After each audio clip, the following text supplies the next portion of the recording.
دموکراتên Kongresê Amerîkî ji Serok Trump dixwazin dev ji siyasetên xwe yên kêşadar berdan. Bersiva teqîkirina mûşekeka balîstîk ya Îranê hûjdariyeka tund bû ji hikûmeta nû ya Amerîkî. û li Astralya komalên cuda cuda fermana Trump bû bendkirina demî ya penaberan ji heft welatên Musulman şermezar dikin.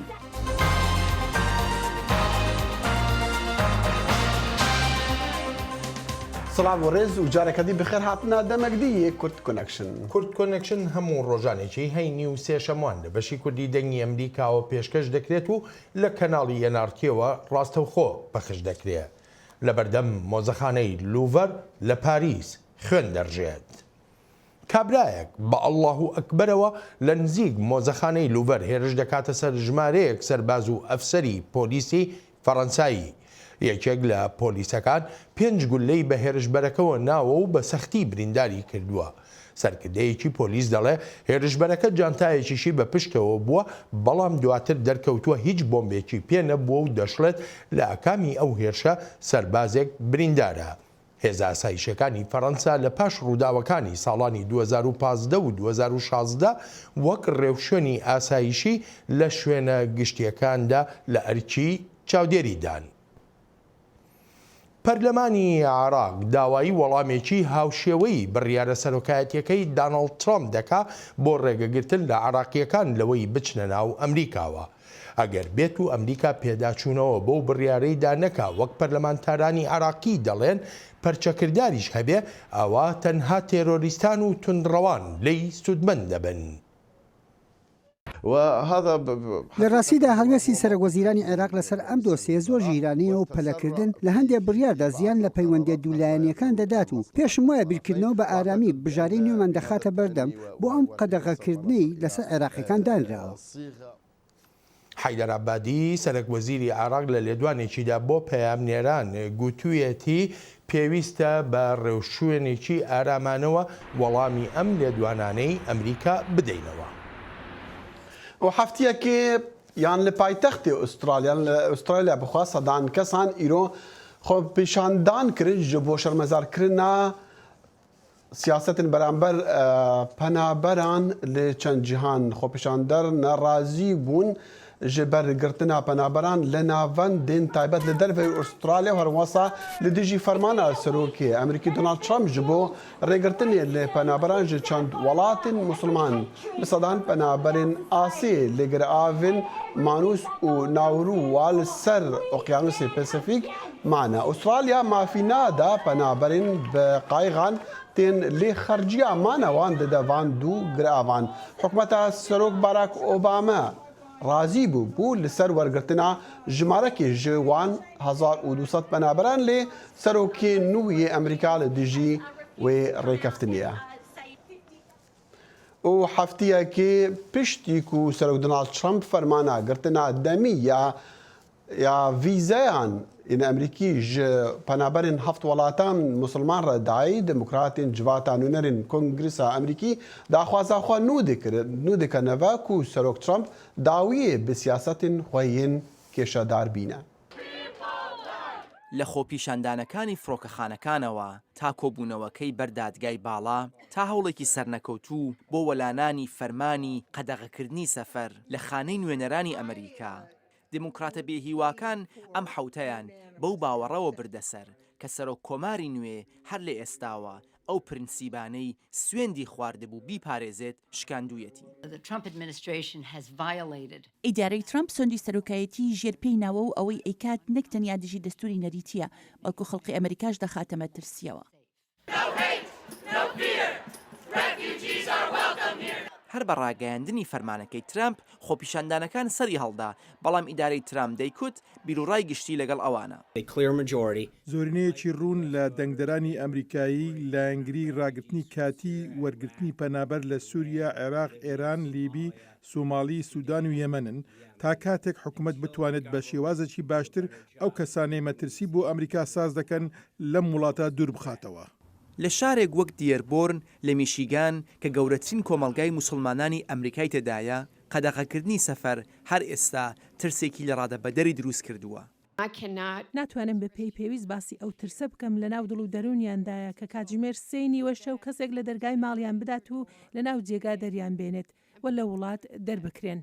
دینگل دەڵێت هەزینەیە کە ئەم فەرمانی ترام دروستی کردووە زیادە لە ڕادە زۆرە. ئێمە هەمومان دەمانەوێت ئاسایشی نیشتیمانیمان بپارێزین، بەڵام ڕاستیەکەی ئەوەیە ئاسایشی نیشتیمانی مانای پاراستنی کڕۆکی ستونەکانی دەستورمانە، ئەویش ئازادی ئاینە. ناران دەڵێن ئەم فەرمانە ئاسایشی ئەمریکاشی لەو وڵاتانەی کە ئامانجی فەرمانەکەن خستۆتە مەترسیەوە. ئەمریکا بۆ سەدان ساڵە وڵاتێکی کراوە بۆ بە خێرهاتنی لە کۆچبەران و پەنابەران کردووە لە هەموو وڵات و ئاینێک.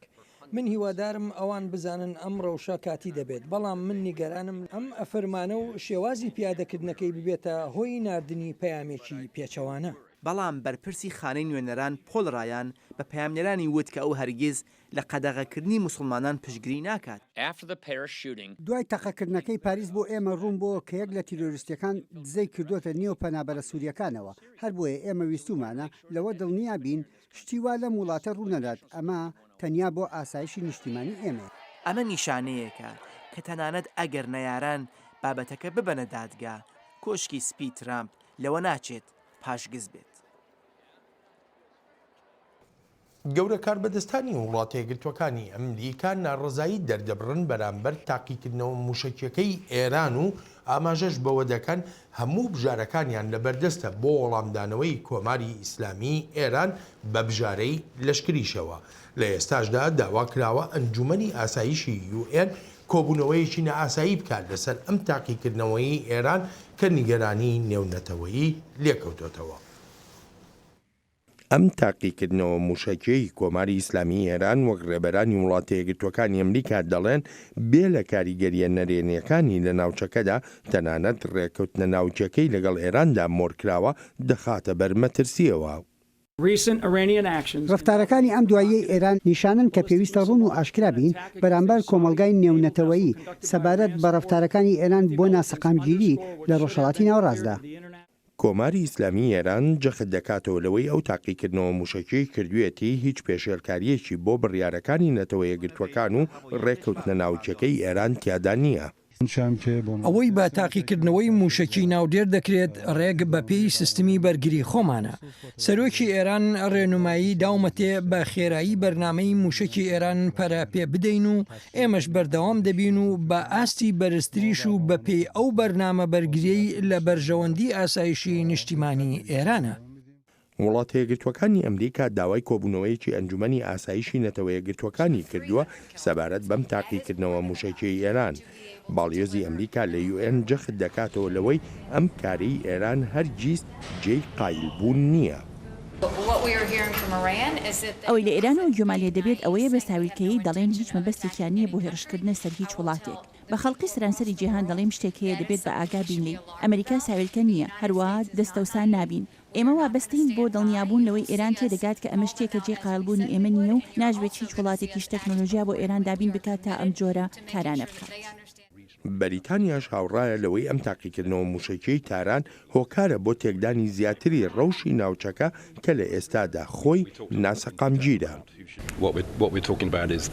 ئەوەی ئێمە قسەی لەسەر دەکەین ئەوەیە ئەم هاویشتنی موشەکە پێچەوانەی بڕیاری ژمارە 2231 داوا لە ئێران دەکەین تەواوی وابەستەیەکانی لەسەرەتی بەجیان بگەێنێت و لە ڕابردووشدا هەمان داوامان لێ هەبووە و ئاگاداری بەرەنجامەکانی کارەکانیان بن.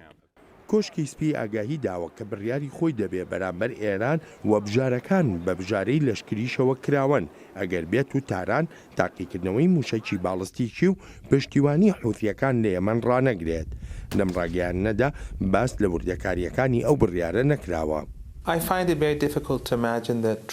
قورسە سەرۆکی ئەمریکا بتوانێت هێرشی لەشکری بکاتە سەر هیچ وڵاتێکی سەرەکی و گەورە لە جیهاندا بەهۆی ئەو کێشە ئابووریانەی هەیەتی دانیشتوانی ئەمریکا تەواو جیاوازن.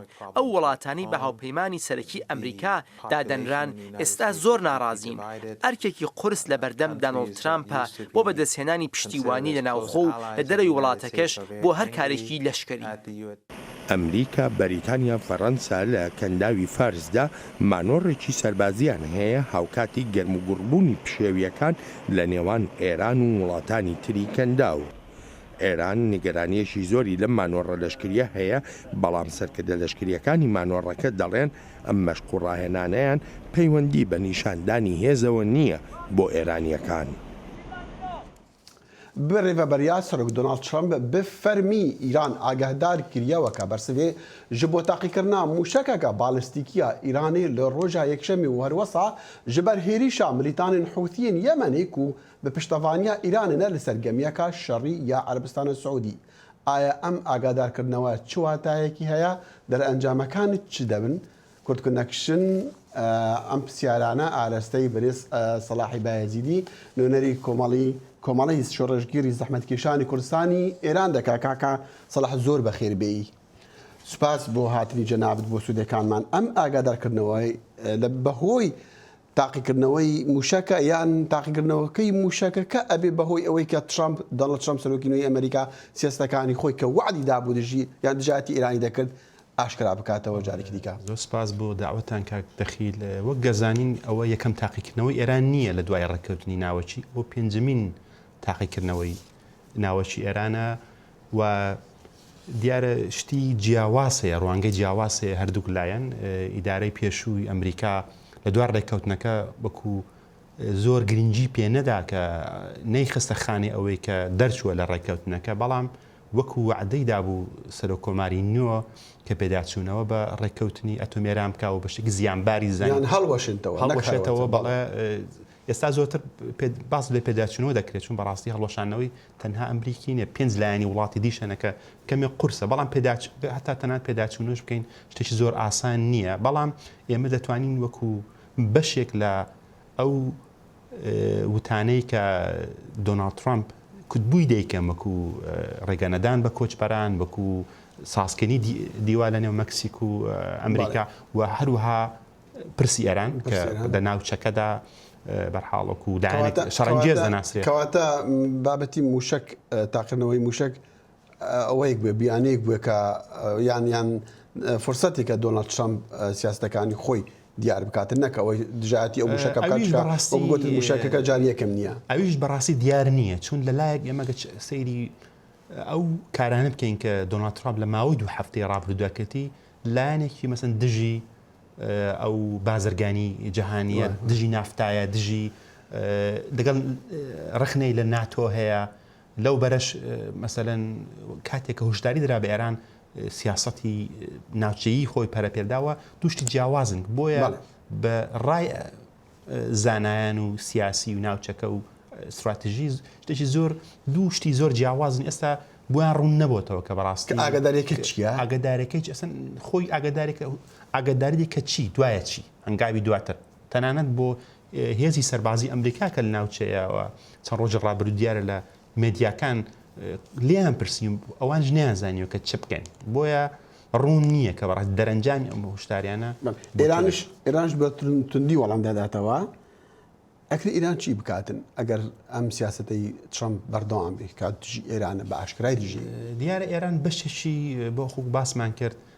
قازانی سەرەکی کردو لە کۆمەڵە گۆڕانکای لە ناوچەکە دەستی کراوەیە لە عێراق لە سووریا ئێستا پەلی هاویشتە بۆ یەمەن لە لوبنان وڵاتانی عەرەبی دیکەشی ئیکەنداویشی خستۆتە ژێر مەترسیەوە بۆی ئێران پێی وایە بە شێوەی 15 ساڵی ڕابردوو بۆ دەچێتە سەرێ هەر بۆ یەکەم جار ئەلێکبەری وڵایەتی کە ڕایبشکاری خامنەیە وڵامی داوەکتی ئەو تاقیکردنەوە کە بۆ پارێزگای لە ئێران ناستەخانەی هێرش بە وڵاتانی دیکە حاڵێک مەزانین بە پێچەوانەی ئەم وتەیە لە مانجی مارس کە ئێران موشەکی پێشتری تاقی کردەوە بە زمانی عیبری ئیسرائیل سینوسە بکە دەبێ وڵاتی ئیسرائیل لە ناو بچێت ینی دەچێتە خانەی هێرشکردن بە وڵاتان دیکە ئەگەر چی چۆتە ئەمەرکردن بۆ شتەوە کاکسەلا ئێستا پێش دەمێکە سەرۆکی ئەمریکی دۆناڵد ترامپ توێتێکی تیژی بەڵاو کردووە دەڵێ ئێران یاری بە ئاگر دەکا و ئەوانە نازانن کە سەرۆک ئۆبامە چەند باش بوو بۆیان من وا نابم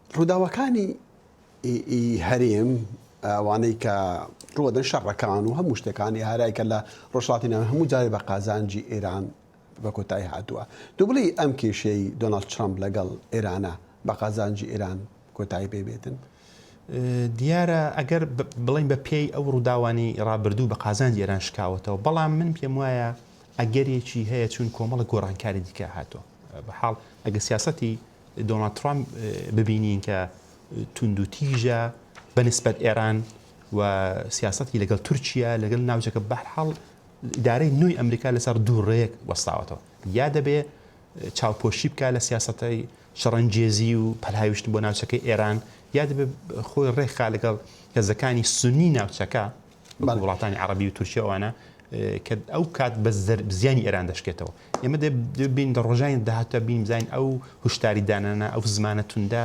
دەرەنجامەکە چی لێ دەکەوێتەوە باشە دەرئەنجامی پێداچوونەوە بەڕێکەوتنی حکوومەتی پێشتری ئەمریکای سەرۆک باراک ئۆباما لەگەڵ ئێران چی دەبێت دەرەنجامەکەی دەکرێت وەکوتم ئەگەتی دیار نییە دەتوانێت ئەو گەمارە ئابوووریانی لەس ئێران تونتر بکات دەتوانێت هەندێک مەرجی دیکە بقاتە سەر ئێران وەکو ئێران ئێستا پەلی هاشتە وەکو شەڕی پراکسی شەڕی بە نیابەتی لە ناوچەکە لە یەمەن و لە لوبناان و لە سووریا و لە عێراق دەکات دەتوان دەستی ئێران لە ناوچانە کورت کاتەوە کە بە شێوەیەکە ئەوە دەکرێت بەو شێوە کە تۆ پێت وایە کە حکوومەتی ترامپ دەتوانێت ڕێگا لە ئێران بگرێت لە یارمەتیدانی ئەو کۆمەڵانەی وەکو حەزب الله وەکو چۆن دەستی لە عێراق داوە وەکو کوتم بەرحاڵ کەوتوتە سەر ئەو دووڕیانە یا دەبێ پشت بە وڵاتانی سونە ناوچەکە بەستێکە و دەرەنجامی ئەو لە دەکەوێتەوە کە دەستی ئێران کورت کال ناوچەکە بەڵام ئەوەی کە چەندە سەرکەوتو دەبێت لە عێراق و لە سووریا ئەوەش بەستراوەتەوە بە وڵاتی رووسیا کە بەرحاڵک و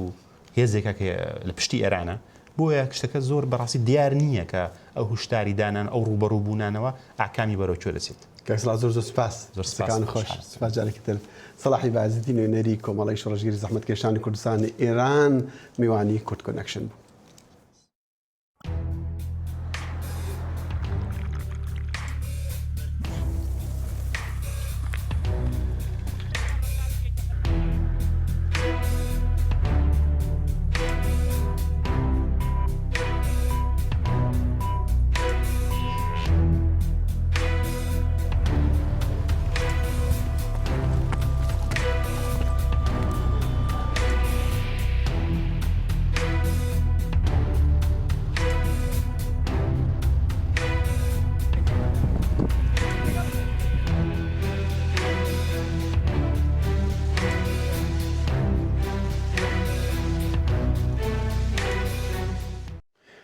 پەیوەداری هێزن هەفبەندیە لێ عێراقی دەبێژە ئەوەی پشتەوانیە هێزن عێراقی و کوردانژی بکە ji بۆ ڕزگارکردنا مووسڵێ ji داعش و هەروەسا نەهێلانا کۆمەڵە دەوڵەتە ئیسلامی داعش جان داریان گۆتە دەنگی ئەمریکا شەڕێ تیرۆرژی وێ درێژ بە.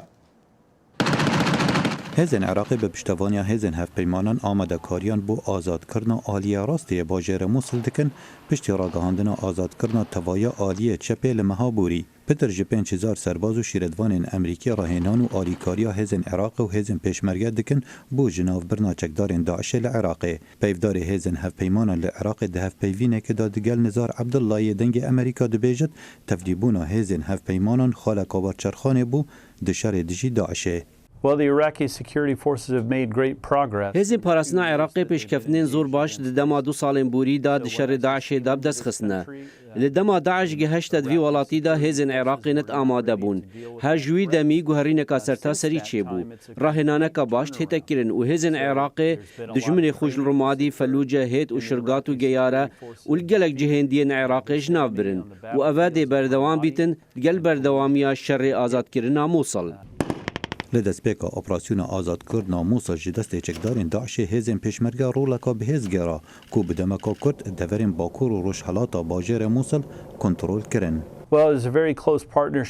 Me hevkariyeka zor nêzik di navbera hêzên Amerîka û hevpeymanan û hêzên pêşmergan de heye.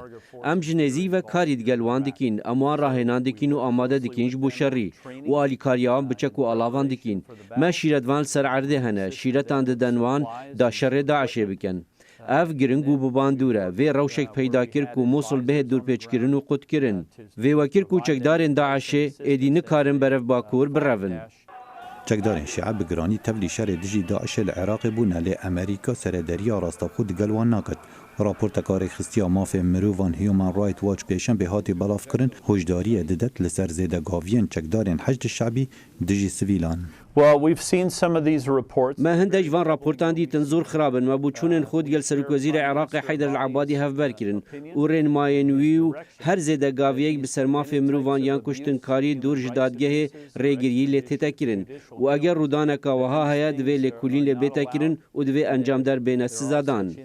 حکوومەتە عێراقی ئەمریکا هەوڵدان مووسڵ ji destê çekdarên Daişê li dawiya sala borî azad bikin lê heta niha ew operasyona berdewam e. Erê demeka diyarkirî bûşerê dijî tîrorê heye peyvdarê hêzên hevpeymanan dibêjit. Ez bawer dikim zor zehmete pêşbîniyê bikî kadê çend dem vekêşîtin ya şemiyê girîngtir Daeş dêş nabiçîtin.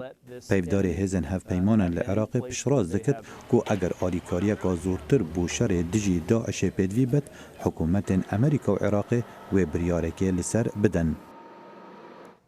ڕکابەری نێوان هێزی پێشمەرگەی کوردستان و هێزەکانی حەشدی شعبی شیعەکان هەروە دێ و زیاتر دەبن لە ناوچە جێناکۆکەکاندا.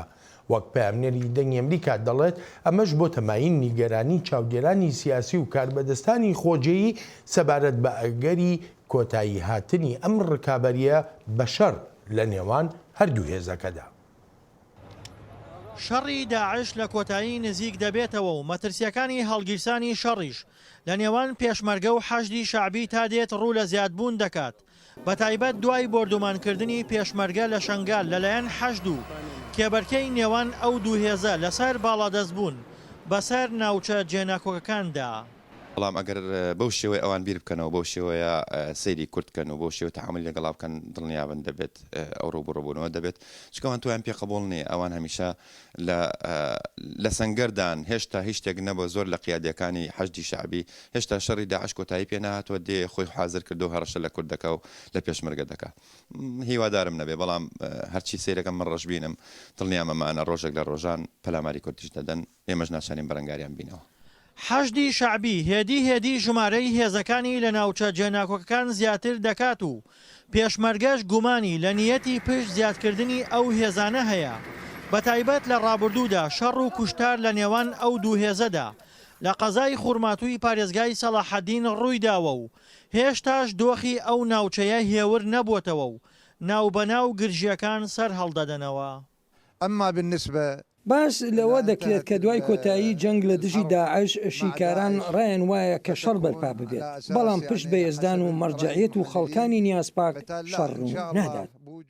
لە ئێستادا هێزەکانی حەشدی شعبی گەیشتونەتە ناحیەی تازە خوورماتووی 10 کیلۆمەتر باشووری کەرکووک و لە قەزاکانی داقوق و خوورماتوش هێزی زۆریان جێگیر کردووە بەڵام تا ئێستا ڕێگە بەو هێزە نەدراوە بەرەو ڕۆژاوا و باکووری کەرکووک بڕۆن کە لە ژێر کۆنتترۆڵی هێزەکانی پارتی دیموکراتی کوردستاندان چونکە ئەوان حەشت بە مەترسی دەزانن بۆ سەر داهاتووی ئەو ناوچانە بەڵام پارێزگاری کەرکووک جیاوازتر لە دۆخەکە دەڕوانێت. ئێمە هیچ حەشدی دەرەوەی کەرکووکمان نییە ئەوەی کە هەیە پێڵێن حەشدی شعبی لێرە برا تورکمانە شیعەکانن کە زۆر لە نزیکەوە هەماهەنگی لەگەڵ هێزی پێشمەرگە ئەکەن و هیچ کارێک ناکەن بەبێ ڕزامەندی هێزی پێشمەرگە یعنی بەڕاستی وەکو بەشێکن لە هێزی پێشمەرگە. هەروەها هێزەکانی حەشدی شعبی لە سنووری ناوچە جێناکۆکانی پارێزگای دیالەش هەوڵەکانیان بۆ زیادکردنی هێزەکانیان و ڕاکێشانی گەنجانی کوردی شیعە مەزهەب بۆ نێو هێزەکەیان چڕتر کردوێتەوە. بەرپرسی مەڵبەندی خانەقینی یەکێتیش پێشتر ئەو هێزەی بە مەترسی بۆ سەر پێگەی کورد لەو ناوچانە وەسف کردبوو. ئەمە ینی ئەمنی ناوچە دابراوەکانی خسۆتە بەردەم هەڕەشێکی گەورەوە بۆیە ماڵی شێواوی کورد بەداخەوە کاریگەری زیاتری لەسەر ناوچە دابراوەکان بەجێهێشتووە. هەرێمی کوردستان بۆ خۆ دەرباسکردن لە شەڕی حەشدی شعبی پێشتر بڕیاری دابوو خەندەق بە دەوری ناوچە جێناکۆکاندا لێ بدات و ناوچەکانی لەو ڕێگەیەوە لە سنووری حەشتدا ببڕێت. بەڵام حەشدی شعبی لە پارێزگای سەلاحەدین ڕێگری کرد و لێدانی خەندەقی لەو ناوچەیە هەڵوەشاندەوە. دڵشادەنوەر دەنگی ئەمریکا پارێزگای کەرکووک.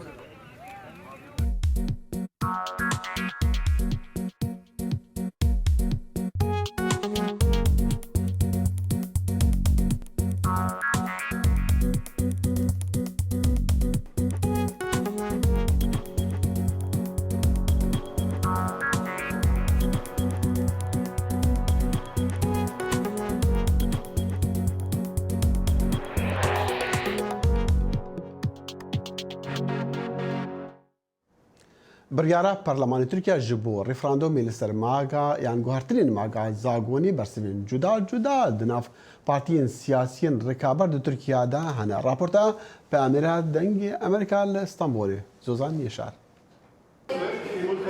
Piştî biryara referandumê li Tirkiyeyê bertekên nazê dibin her wiha li Stenbolê siyasetmedarên berê Partiya Komariya Gel CHP û Partiya Demokratîka Gelan HDP di civîna bi navê di rewşa awarte de referanduma qanûna bingehî de hatin gel hev û li ser bandora guhertina qanûna bingehî nîqaş kirin.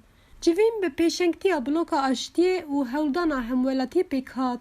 Di civînê de Serokê Meclisa Tirkiyeyê berê Hüsamettin Cindoruk, Damezînerê AKP û cîgirê Serokwezîr Ertuğrul Yalçınbayır, Serokê Partiya Komariya Geliyê berê Altan Öymen, berdevkê hewldana ji bo demokrasiyê yekîtî Rıza Türmen, berdevkê bloka aştiyê Profesör Doktor Ayşe Erzan û Seroka Giştiya ANAP ya berê Nesrin Naz axivîn. Profesör Doktor Ayşe Erzan ji dengê Amerîkayê re diyar kir ku meşruiyeta guhertina qanûna bingehîn tune ye û wiha berdewam kir. Polis tarafından Polis berayadari davêjin ser navendin partiyan û talan dikin. Derdora 4000 kes hatine bincavkirin û berdan. Tim bi vê awayî tên tacîzkirin û mafê wek heviyê meşandina kampeyna ya referandumê nadin wan. Di civînê de mijarên wek girtina parlamenterên HDP, di rewşa awarte de girtina saziyên sivîl, rojnamegerên di zindanê de rewşa çapemeniyê û azadiya ramanê hat nîqaş kirin. Serokê Meclisê yê berê Hüsamettin Cindoruk di civînê de bal kişan ser rewşa Tirkiye û got hem Serokwezîr hem Serokkomar hem jî wezîrên AKP Tirkiyeyê kirin di perçe. Yên ku li vir rûdinin Tirkiye kem temsîl dikin ku li hember vê rewşê disekinin. Ya kevin komara Tirkiyeyê, ez gotina Tirkiye nû Tirkiye kevin pir baş dibînim. Cindoruk ji dengê Amerîkayê re got ez dibînim ku meclis hatiye ihmal kirin lewma parlamenterên Partiya Demokratîka Gelan niha di girtîgehê de ne. Toplantıya çağırıp ben meclisi burada ihmal olduğunu inanıyorum. Ez bar dikim ku meclis hatiye ihmal kirin. Zagonên parlamentoyê li ser dadgeh kirinê ye. Bi biryara zagonê divê parlamenter bên berdan. Jalîdin ve Damezînerê AKP Ertuğrul Yalçınbayır jî da zanîn ku referandum dê ji bo gelê Tirkiyeyê bibe ezmûneke mezin. Ev ezmûniya piraniye ya kalîtaliye ye ya xweşbîniye ya azadiye ye. Ev ezmûneka civakî ye, ne ya ku ji devê kesekê derkeve.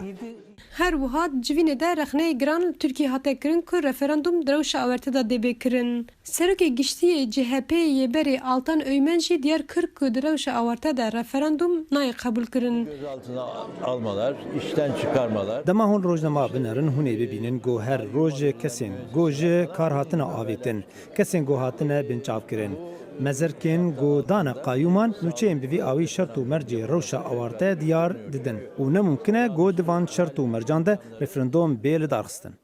Hêjeyê gotinê ku metirsiya herî mezin ev e ku di referandumê de dengê erê derkeve wê li Tirkiyeyê kaosekê mezin derkeve holê û li gor qanûnê ku erê derkeve Serokkomarê Tirkiyeyê wê bikaribe bi tena serê xwe biryaran bide. Zozan Yaşar, Dengê Amerîka, Stenbol.